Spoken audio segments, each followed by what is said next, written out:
მელია და თხა იაკობ გოგებაშვილი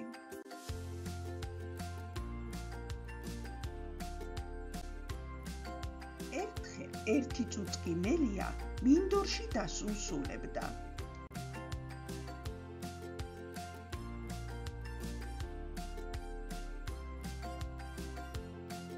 თან მაღლა ყვავებს უცქეროდა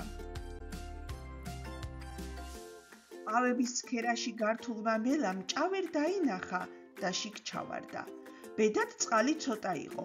მელა კუდას დაღრჩობა არ ელოდა, მაგრამ ამოსვლითაც ვერ ამოდიოდა. უცებ მინდორში თხა გამოჩნდა. ბატონივით მოაბიჯებდა. მოდიოდა თხა და წვერს მოაცანცარებდა.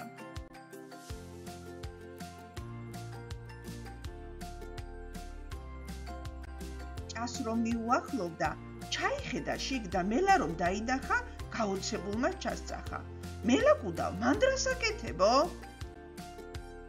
ისვენებ ჩემო კარგო, მაღლა ძალიან ცხელა, აქ გასაგრილებლად ჩამოვხდი.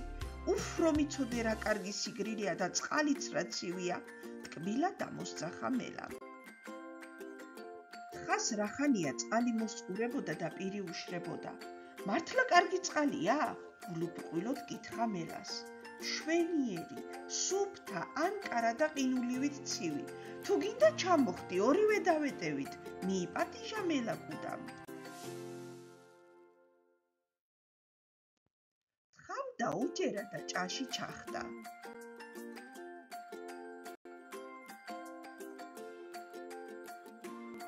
ერთი ამ წვერცან ცარატუტუც დამიხედეთ, ხეირიანად ვერც კი ჩამოხდა. სულ გამწუწა, გაწყრა მელა. მერე შეახდა ზურგზე თხას და იქიდან მაღლა ამოხდა.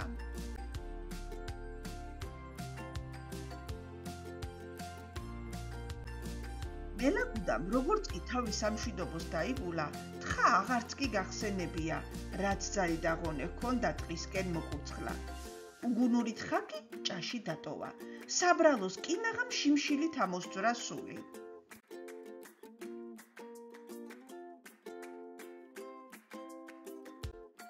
კიდევ კარგი ბოლოს პატრონმა მიაგნო.